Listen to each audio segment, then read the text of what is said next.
Welcome, everybody, to the Seer and the Scholar, the only place that sparks the soul and sparks the mind. We have an amazing show for you this evening.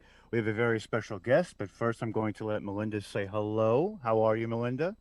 I'm good, Rob. How are you? I am amazing. Tonight on the Seer and the Scholar, we have Cara Schopplein. She is the Reiki Master and she teaches at Into the Light Healing.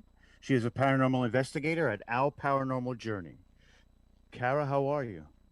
I'm good. How are you guys doing tonight?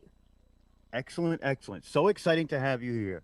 I have never actually talked to somebody who is a Reiki master. So I have a couple of questions for you. And Okay. the first one I wanted to ask you, we're gonna get to Reiki in a little while, but what got you into the paranormal? What was that first moment that you knew that this was your path in life to investigate spiritual entities and things of that nature? Well, I had my first paranormal experience when I was about 12 years old. We were back at my great grandmother's farm in Kansas, and my cousin and I were in our bedroom, and we saw a full body apparition of a man with a fedora hat on standing in the doorway. And from that moment on, I was fascinated with the paranormal.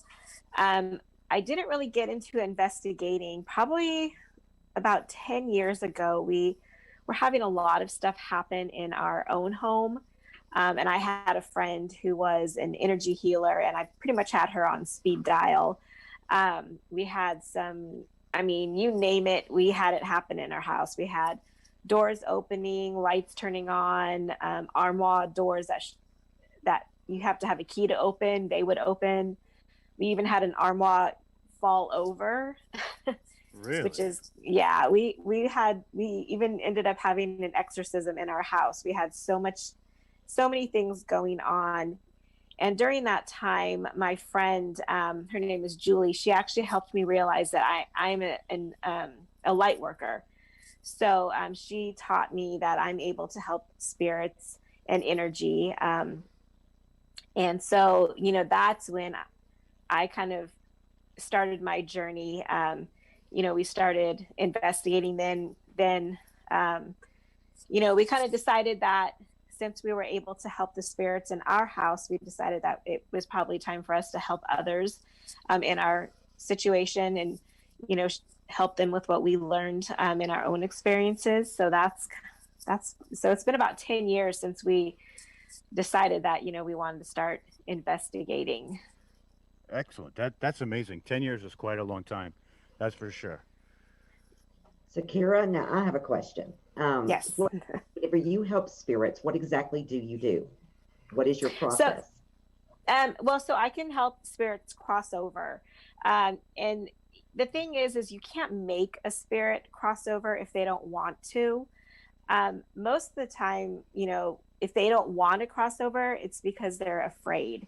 So it's kind of helping them understand that it's okay to cross over. And just because you cross over a spirit doesn't mean they're not able to come back. It just means that they're not stuck anymore. They've moved on into the light, and they're free. So I think a lot of people kind of misunderstand that, and they think that once you cross the spirit over, they're gone for good, which is not the case at all.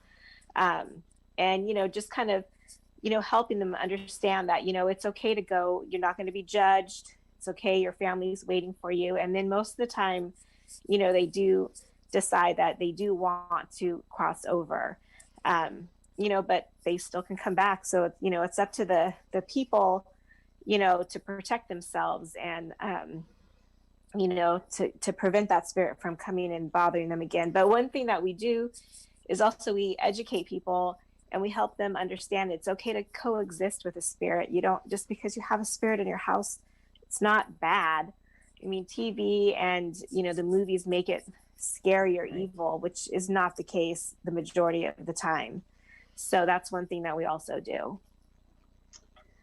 Well, that's pretty amazing. It really is, because, like you said, a lot of people think once they cross over, they can't come back. And that is not the way it is at all. So I really like the way you explain that. Well, thank you. Excellent, excellent. Now, you know, one thing is with the Reiki and the paranormal investigating, how do they coincide with each other? I'm sure that there are some ways that they, you know, the boundaries kind of bleed into each other, so you can use both to manifest this amazing experience. Absolutely. Reiki is working with universal life energy, and everything is made up of energy, especially spirits are energy. So, using Reiki, you know, and I believe that me being a Reiki master actually makes my light shine brighter. So, spirits are more attracted to me. So, you know, I do everything with love and positivity, and I know that the spirits, that's what they're looking for. So, you know, definitely Reiki and paranormal investigating, you know, go hand in hand, working with energy. I would agree with that 100% too, you know. And some of the thing about making your light shine brighter, it's one thing to, you know, especially right now in society, it is a traumatic time for everybody. So the people who shine bright like you are so essential when we're getting into this next phase. As everybody knows that December 21st was this great event where we came into the age of Aquarius, and you know, it was almost like a new age for everything, just every aspect of life. So I believe that people like you are on that forefront. You're basically the front line when it comes to spirit and light, and I think that that's so important, so important. Yes, I agree. I'm actually currently also in the middle of becoming a life coach, so I can, you know, help others, you know, and my life coaching is going to be a little bit different than a normal life coach. I'm actually going to incorporate my Reiki. So it's pretty much how to, you know, live your life, you know, using the principles of Reiki. You don't have to be a Reiki master or a Reiki practitioner to be able to live your life that way. Wow, that's pretty amazing, Kara. That's really going to go hand in hand, really. Now, I'm going to put you on the spot. Okay. Can you tell us? Can you tell us like the symbols? You know, I know when me and you were doing cards and Reiki, you were sitting Mhm. there and you were drawing symbols. Can Yes. you tell us about those symbols and what they represent or how you draw them? So, so there's there's there's three Reiki symbols that all Reiki practitioners use. So there's one that is for emotional healing, and that is called Seiheki. And there is one for to bring energy or to just kind of enhance everything, and that's called Choku.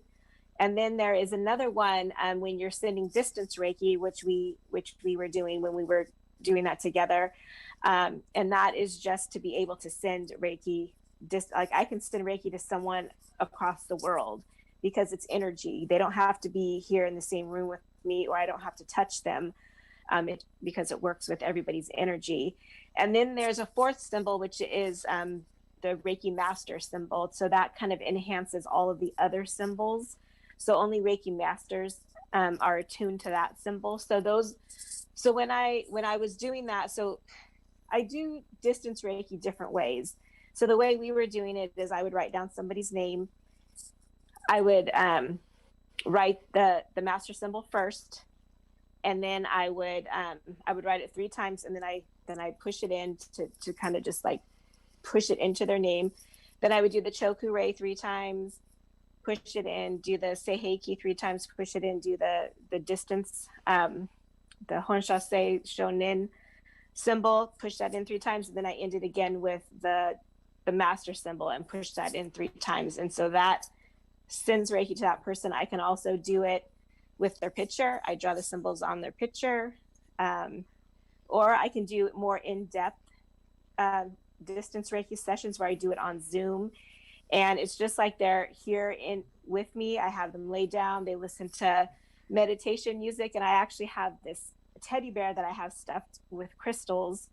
Our daughter gave it to my husband when he had cancer, so it's kind of special to us. So he's my little Reiki bear now. So I kind of use him as a substitute for the person, and I kind of do my hand positions on him while they're laying and listening to meditation music. So there's different ways that you can send distance Reiki. It just depends on, you know, If I do a group, I'm just going to do the names because that's the quickest. So yeah, that's what they mean. I absolutely love it, especially using the bear. That is Yeah. just, it really, it puts something to it that is usually, you make it more special, I guess. But that is just really amazing. Thank you. I've actually been on the receiving end of one of your Reiki sessions when you and Melinda were doing group sessions, and it's an incredible feeling too. It's like it almost comes out of nowhere, but it comes from your center, and it spreads out to your whole body. So, I mean, another question we have for people who may not be familiar with the Reiki: how important are crystals to Reiki? You don't have to use crystals during Reiki. A lot of Reiki practitioners incorporate them because you're working with the chakras. So we use the different crystals for each chakra. So when I have when I do an in-person Reiki session, I have these little, I have them right here. I have these little crystals, and they all have different symbols on them for each chakra, and I will lay them on each chakra, and I'll use my pendulum to see which ones are blocked. And then after I do Reiki, I'll do my pendulum again to make sure they're all unblocked. So I incorporate crystals with my Reiki. It's not necessary. I mean, there's so many different ways. Every Reiki practitioner does it differently. So it's pretty much just kind of putting your own spin on it, because there's really no right or wrong way to do it, because you're working with energy. As soon as you get attuned to it. So even if you don't practice Reiki for a long time, you still have it. And I think a lot of people think like you can be being a light worker and being a Reiki practitioner are very, very similar. But in order to be a Reiki practitioner, you have to be attuned to Reiki by a Reiki master. So you can't just wake up one day and decide you're going to be a Reiki practitioner and start practicing Reiki. You're just being a light worker at that point. You have to actually take classes and be attuned by a Reiki master. How long did it take you to become a Reiki master from when you started? It took me about a year. It really depends on the person. Everything comes naturally to me because I've actually been a healer for many, many of my lifetimes. So it comes naturally to me. When you first there's 3 levels to Reiki. There's level 1. So you take your class for level 1, you get attuned. And at that point, you can do Reiki on yourself and others. You can also do it on animals. And then you have to practice for at least 21 days before you can go to the next level. So depending on, the person, they could take the next level, in about a month or longer. And then the same kind of goes for level 2. At level 2, you get access to the symbols, and then you can also send Reiki distantly. So then you have to practice for a certain amount of time, and then you can go on to your master teacher level. So it really depends on the person, how quickly you want to do it. Some people just do level 1 so they can do it on themselves and their family. And that's what a lot of people do. So it just depends on the person. Right. Now, Kira, you're going to kill George. He's got a question. Oh, God. He says, I have a question. Does Kara think becoming a Reiki master changed her as a paranormal investigator? If so, or if it did, and if so, how? He knows the answer to that. Yes, I fully believe it not only changed me as a paranormal investigator, but it also changed my life, my outlook on life. Because being a Reiki master, you're working with energy, and you're working with positive energy. So, and in order to help others, you have to be in the right state of mind. Because, be honest, would you want to get Reiki from somebody who is like negative all the time, or somebody who is positive? So you kind of have to, have that frame of mind. So that applied to my personal life, and also, my paranormal investigating. I really feel like it just made my light shine brighter, like I said before. And I also attuned George to Reiki, so he's a Reiki practitioner too. Even though he doesn't really practice it, but he was my guinea pig. Right. I, Well, I, no, w- I would say that he definitely spreads light with his words too. You know, he is a light being, and I love George to death. I mean, he's always on when I'm doing lives and things like that. But we've had great conversations too. I mean, George is awesome. Just to throw that out there, but he definitely does Thanks. that kind of light work with, I think, his words too, which is it's amazing. Yes. so Kara, let's talk about Into the Light Healing. Tell us Okay. about it. Tell about everything that you make. Let's get it out there so people can, because I got some stuff from you, Yeah. and everything Kara makes is amazing. Well, thank you. I appreciate that. So not only am I a Reiki master, but I also make healing jewelry and divination tools. And everything I make is infused with Reiki because, how Reiki works is it flows through the practitioner and out through my hands. So anything I do with my hands gets Reiki as an added bonus. So I think Melinda actually has a pair of my dowsing rods. I make dowsing rods and I put clear quartz and copper at the ends of them to help enhance the spirit communication. And they're pocket sized because, the normal ones are pretty long and cumbersome. I'm always afraid I'm going to poke my eye out with them or something. So I made these. You can actually put them in your pocket. You can put them in your purse. They're very easy to handle. So I make those. I also make pendulums. And I make jewelry and bracelets that all have, Reiki in them to help enhance the healing properties. Tell them where they can find all those objects to possibly purchase them. So I do have a website. It's into light healing into the light _healing.com. And then also on my Facebook page, Into Light Healing by Cara Schopplein, I do have a shop. My shop link is on there as well. Now, Kara, I would like to show. Here are the dowsing rods. So I want to, so you guys can see them. They are just beautiful. I love them. Thank you. And I'm getting ready to order another one because I'd like to have one to take with me, like when I'm just running around, because you never know. Exactly. So they are truly amazing. I love them. Well, thank you so much. Yeah, actually George helps me make those. So that's something that George and I do. He does all the cutting of the pipes and the rods, and I get to decorate them. He does the hard work. They're beautiful. They're just beautiful. Thank you. Let's get into some of the paranormal experiences that you've had. So, what are some of? Why don't you tell us a story of one of the paranormal experiences while investigating that sticks out in your mind? Like, everybody has that vintage story that they tell everybody. What's yours?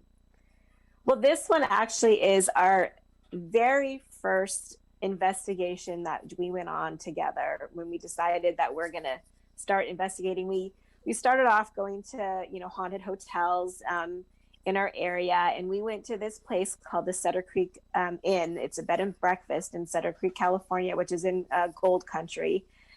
And we stayed in the carriage house room. So when we first got there, we walk in and there's this big red armoire next to the bed. And it's kind of a long room where the bed's on one end, and then at the other end of the room is a fireplace and a sitting area.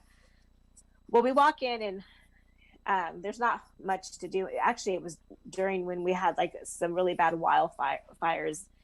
And so they were thinking about they were going to evacuate. So there's a lot of stuff going on. And so we go into our room and there's a TV and we're trying to figure out how to turn it on. And we both had our attention focused on the TV.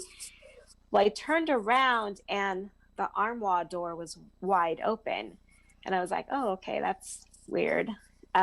So I just closed it, didn't really think anything of it. We left, went out to dinner. We came back. The armoire door was open again. So I closed it and I was like, okay, there's something going on in this room. So we get in bed and we're doing an EVP session. We're talking about our day. And I asked are you the one that opened our armoire door? And you hear a female say, uh-huh. And I was like, okay, I was like, all right. So we turn off the lights and we're going to sleep, and we hear something get thrown at the opposite end of the room. So we get up, turn on the lights. We're looking everywhere. We could not find anything that got thrown. So we turn off the lights, and we're like total rookies at this time. So we didn't really have any equipment. We had an EVP recorder and our cell phone camera. We didn't really have anything else. And so we turn off the lights and we have the EVP recorder rolling, and George is like snapping pictures, and all of a sudden, it's pitch black. We couldn't see anything. All of a sudden, I hear something hit the door right next to me, like something got thrown full force.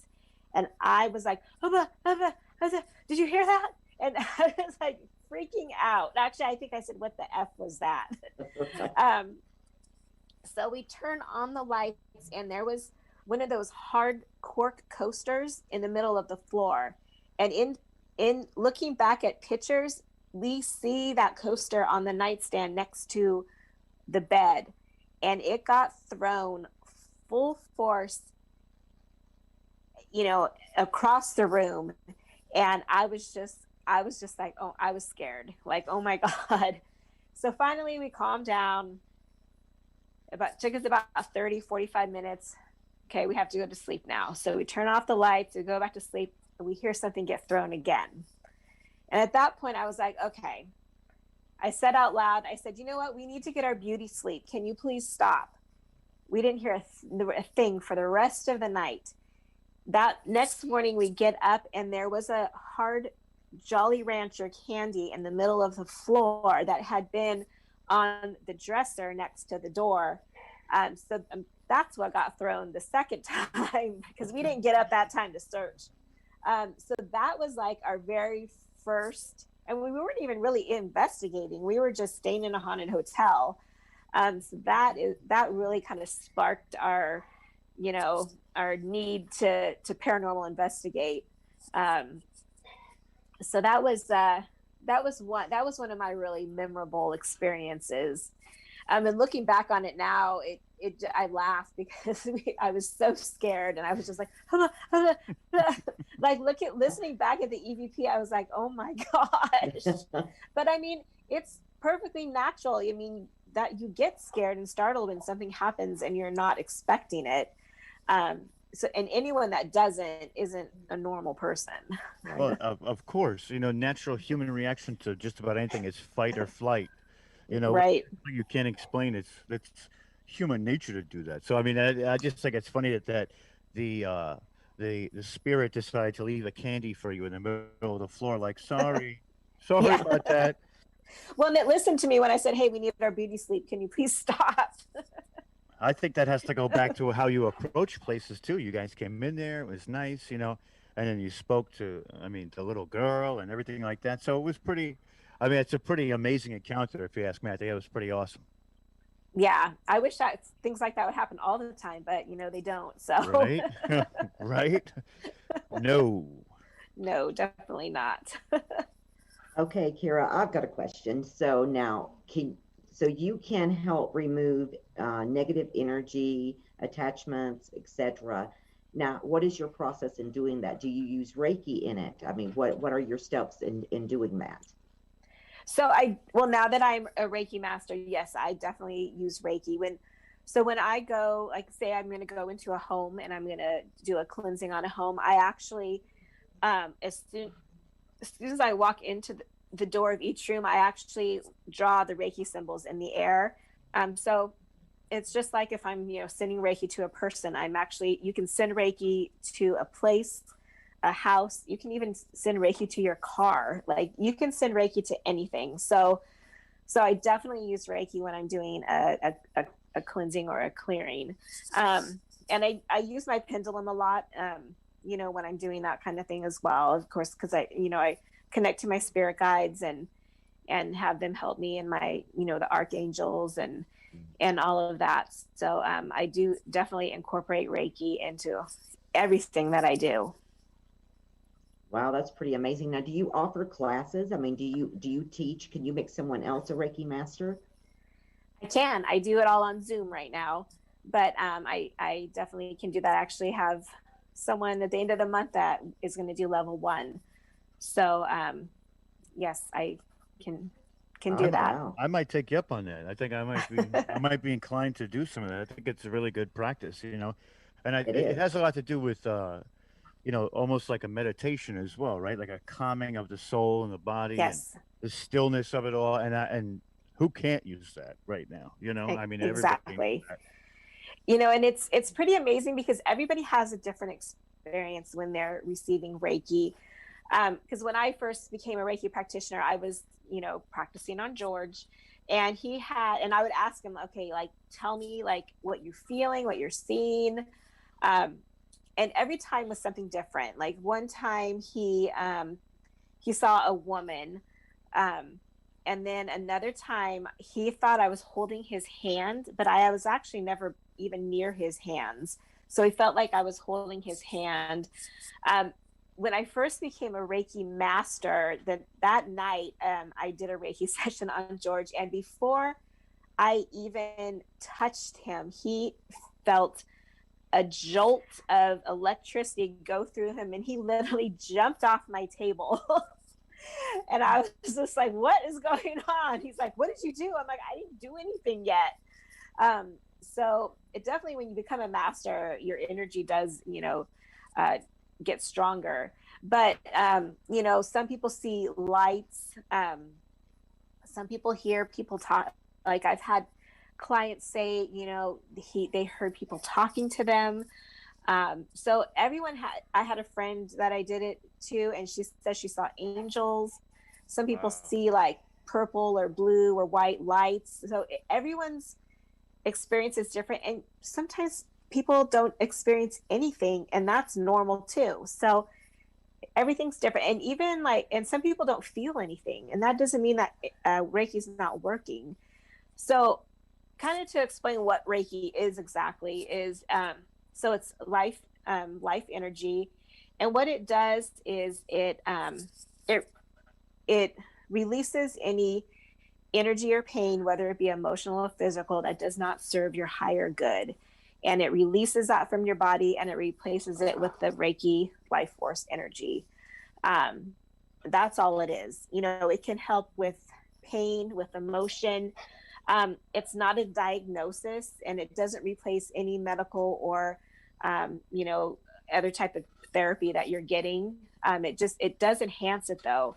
And a lot of hospitals are actually starting to incorporate Reiki with their patients, like after surgery, to help speed up the healing process. So it's pretty fascinating. Yeah, I've read about where they're also using that with cancer patients also. Yes. So Yes. that's really amazing, Kara. Thank you. That's Let's that's see. that's pretty awesome. What has been one of your greatest experiences while healing somebody? Have you had some different? I'm sure they're all different in their own way because of the individual. So I mean, without telling us who they are, but can you explain some of that, or at least one time, or it was just this amazing experience that you had while performing your craft? Well, it's so sometimes you can feel things like with your hands, like my so I was actually recently sending distance Reiki to a friend of mine in the Midwest, and I was using my bear, and when I was when I got to her right side of her face, my hand started throbbing. And the same thing happened when I was down at her feet. Both of my hands started throbbing. So when I was done, I messaged her and I said, I don't know if you have anything going on with like the right side of your face or your feet, but my hands were really throbbing when I was working on those areas. And she told me that those areas actually felt really warm. So you know it's just amazing when I'm here in California, and I think she lives in Virginia, Wow. and I my hands are throbbing in a certain area, and those are the areas that she said she felt really warm in.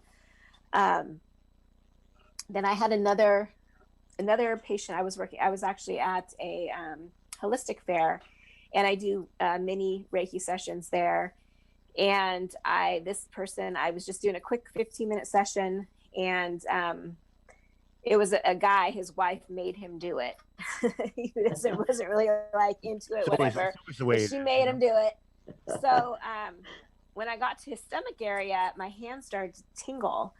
And I was like, so when we were done, I was saying, did you have anything like going on in your stomach area? And he did.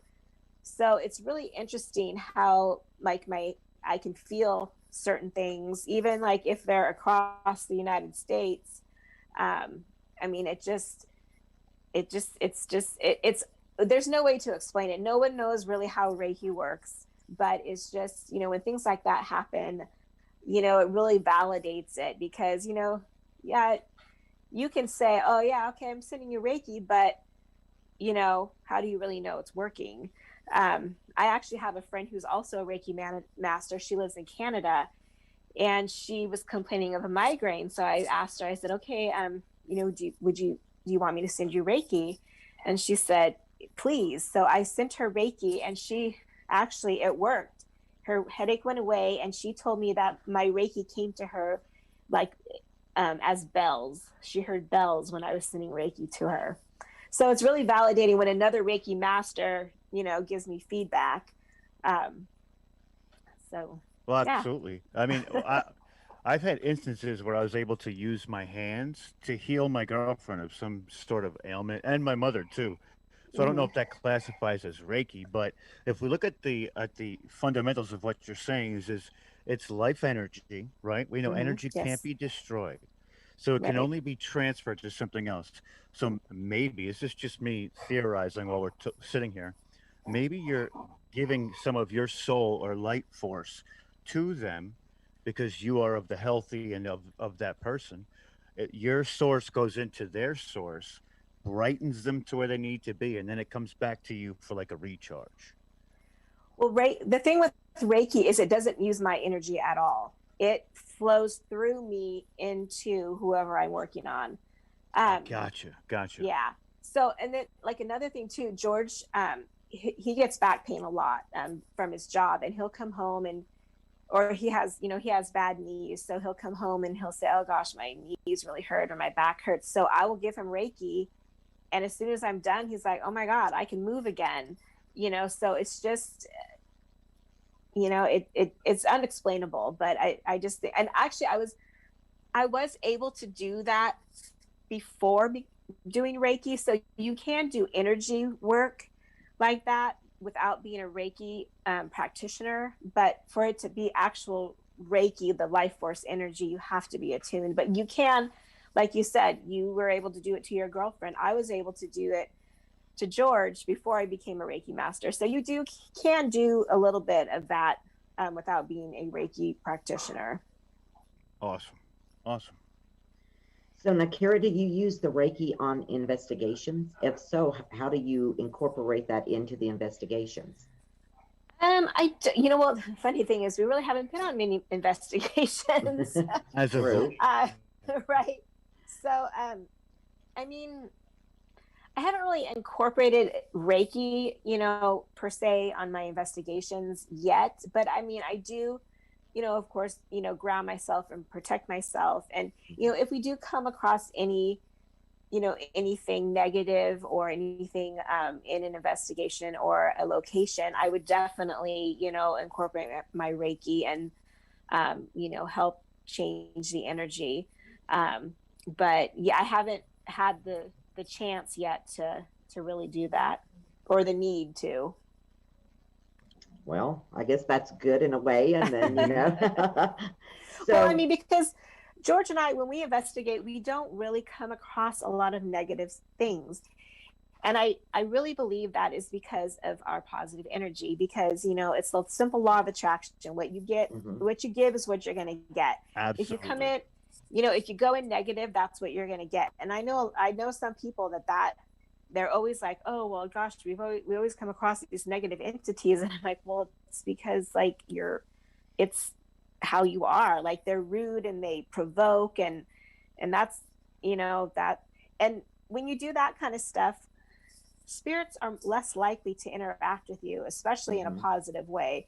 It's just like if you're alive, are you going to want to go interact with the people who are the negative Nellies over in the corner being rude and nasty? Or are you going to want to come over here to the people who are having fun, laughing, and being positive? It's the same thing with the spirit world. So we always make a point of, if we're had a bad day or if we've been arguing, we don't go on an investigation because we don't want to put that out in the atmosphere. So we only do it when we are, have a positive state of mind. So that's why we don't really come across negative things. Well, I agree with you. I mean, it is the law of attraction, of course, which is one of the biggest rules of the universe. But, I really, that's so respectful to do that too, because, these entities, people don't realize that still have that human emotion carried to them. They're literally that life energy is just transferred to an ethereal form while losing the shell. So they still have the emotional range as any person or individual, and to go in like a bull in a china shop is rude to anybody. So I think that's an amazing thing too, that you guys do that. I think that's awesome. I think that's the right way to do it. I personally feel that way. But and I think that's incredible. And I bet once you get out there, you will be able to incorporate your Reiki into everything. I feel it. I think it's a powerful thing, and you've harnessed it, and that's amazing. And I'm intrigued to try and do that myself now, by your example. And I think that's awesome. Thank you. Kira, I want to read something George put. He says, right Oh, now, God. no, it's good. It's good. Right now, during these times we are all dealing with, I suggest to everyone to just give Reiki a chance to help you. Nothing to lose, only to gain. And that is so true. It is true because, Reiki will not do any harm. It's working with energy. There's no way it's going to harm you. You only have the, good things to gain from Reiki. Exactly. Now I'm going to bring up something. Now, on your bio, you said that you are a white witch. Tell us about that. So, well, like I said, I've actually been a healer for many lifetimes. I actually had my Akashic records read, and I found that out. And, way back when, healers were known as witches. So I'm a white witch. I only work with, white light and positive energy. So I consider myself a white witch. No, I don't cast spells on anybody or anything like that. People actually have, witches have a bad rap. They do. I know I'm in a few groups for witches, and they are all wonderful, wonderful people. They work with nature and energy, and it's just, a lot of them do Reiki. So they're just natural healers. That's what witches are. And so, yes, I am a white witch. I actually came out of the broom closet not too long ago. My cousin's also a witch. So, I believe it does run in my family, my dad's side of the family. Of course, my family is very Christian. So they probably all think I'm going to hell for the things I do. But, I would rather go there and be with the type of people that I associate with than to, go where they're going, because I hate to say it, but they are the most judgmental people I've ever met in my entire life. So, and I always tell everybody, you need to live your life, follow your journey. You need to surround yourself with people who are going to, support you and build you up, not tear you down. And if you have to let go of people that are your family because they don't support what you do, then you need to do that to make yourself you know, feel good about yourself. And I practice what I preach. So, you know, don't be afraid to follow your own path. You know, everyone has Right. their own journey to follow. Exactly, Kara. And on my website, I've got the Enchanted Witch. And a lot of people think that I do spells. I'm like, Mm-hmm. no, I don't do spells. I said there's other things that I incorporate with that to help with, anything that, like I had a person that came to me and like, I think I have something put on me. Sure enough, he did. I knew how to reverse it because my Mm-hmm. mom, my real mom, she was a witch. And so she taught me before she passed all the techniques to do to help people that are in trouble as far as something being placed on them. But you would Right. not believe the people that look at me and say, you're a witch. Oh my God. So I know exactly what you're talking about. Yeah. No, we don't have wards. Nope. Or cauldrons or anything like that. Well, we do have cauldrons. Yes, Oh, we I don't have. eat. We Look, don't I eat children. I stand corrected. I stand corrected. But we don't eat children or things like that. So. exactly. Exactly. We So, have Candace in the audience as well, Candace Norton, and she says that she Oh is gosh, also I have a Reiki as photo well. bomb there. hey, And George. where's George? There he is. He's Yeah. waving. Georgie, buddy, what's up, man? All right, go away. And Candace says that she's also in Reiki and she is enjoying the conversation and she totally agrees with a lot of what you're saying. And some of her clients see colors when she does Reiki. Yeah, And she loves exactly. being able to help people. Thank you, Candace, for watching the show this evening. We're having a great time. This is an amazing show. And, some of the things that I like to ask people, and I ask this of anybody who is of the paranormal, but you also have Reiki too. So, this is a question that I pose because everybody knows that these entities that are out there, we have no idea what they are. So there's no Right. right or wrong answer to this. This is only your theory on this specific type of question. So, why do you think that these entities come back? How do they get here? And what are they? Wow. Okay. Well, I mean, that it's the unknown for a reason. So, like you said, nobody knows the true answer.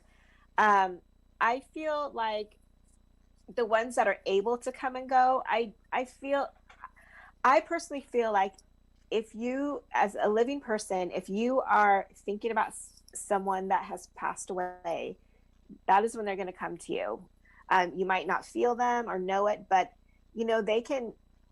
Spirits know our true intentions, so they can hear our thoughts. So I fully believe that if you are thinking about someone or you have a memory of someone or something like that, that's when they're going to come and be around you. Um, I think that they like to come back to places that they enjoyed. Just like we like to go to places that we enjoyed.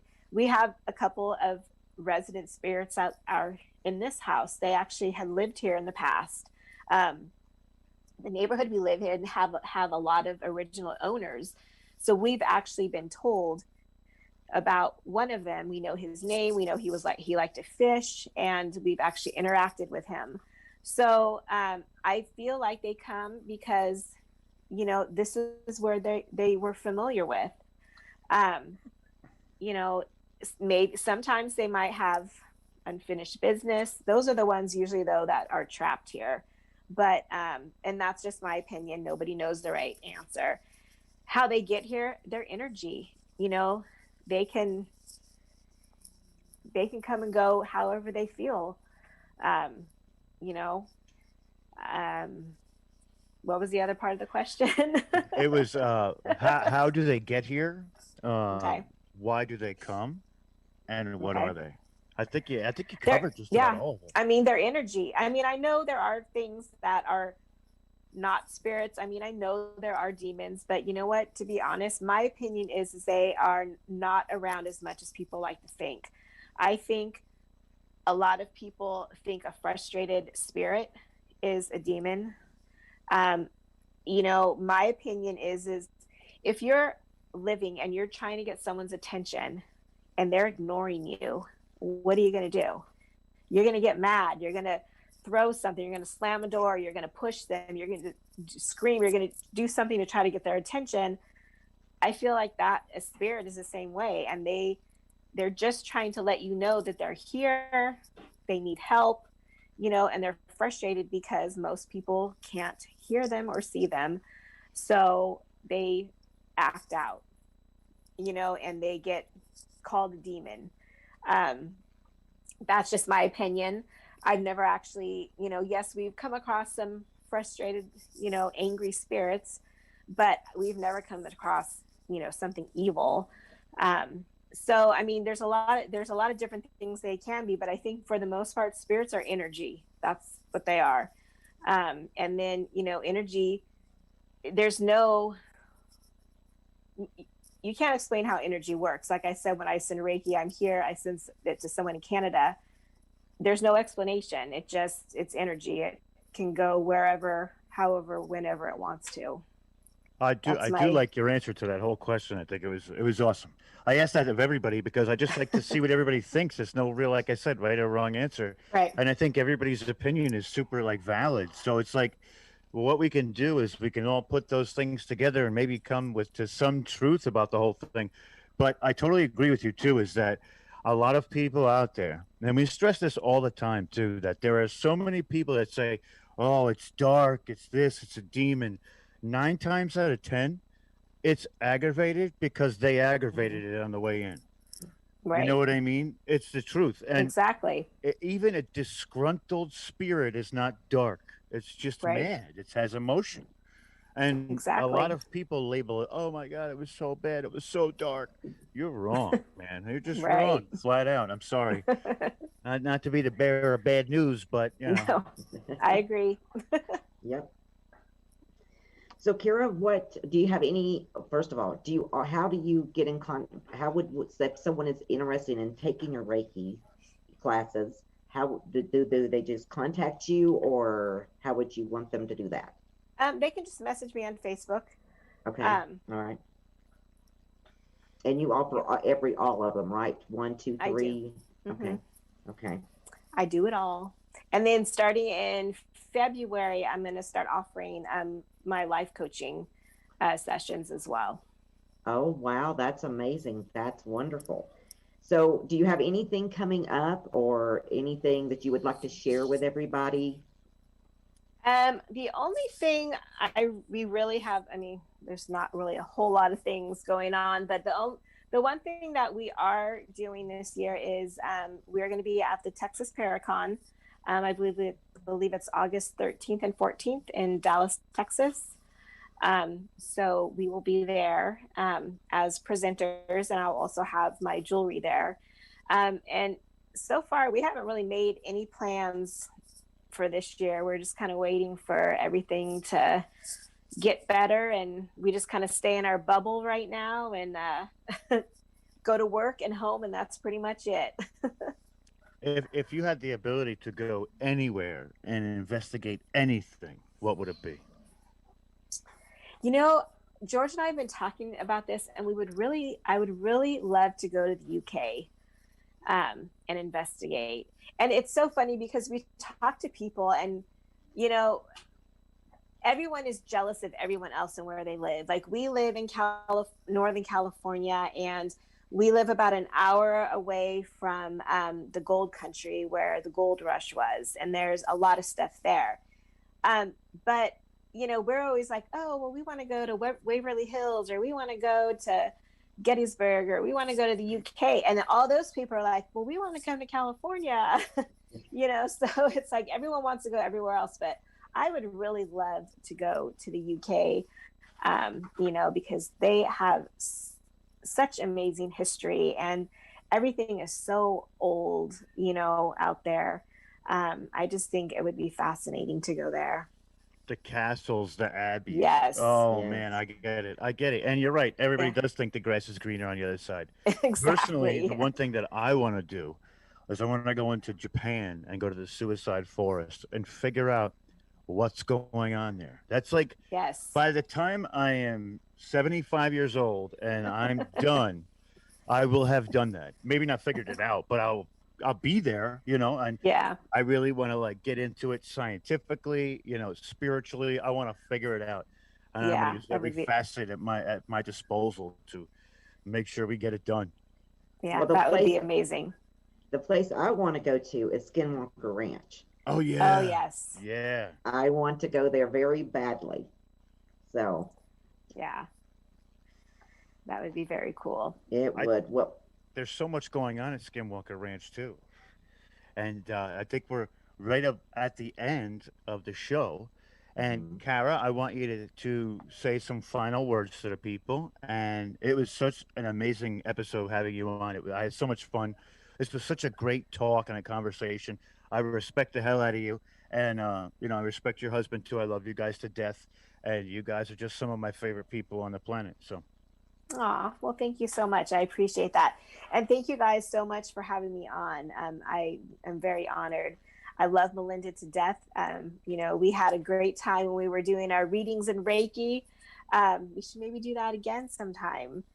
I think so. But yeah, maybe like once a month or something like that. I think that would be fun. I miss doing that. But you know, thank you so much for having me on. I really do appreciate it. You know, usually when I do these things, it's, you know, George and I, and you know, I don't really get a word in edgewise because he talks all the time. Well, but well, Kara, I want to say, you know, it's been an honor for you to be here. I love you dearly, and I love George. You guys know that. And yeah, if you want to do it once a month, let me know. We'll get it together and we'll start doing those again.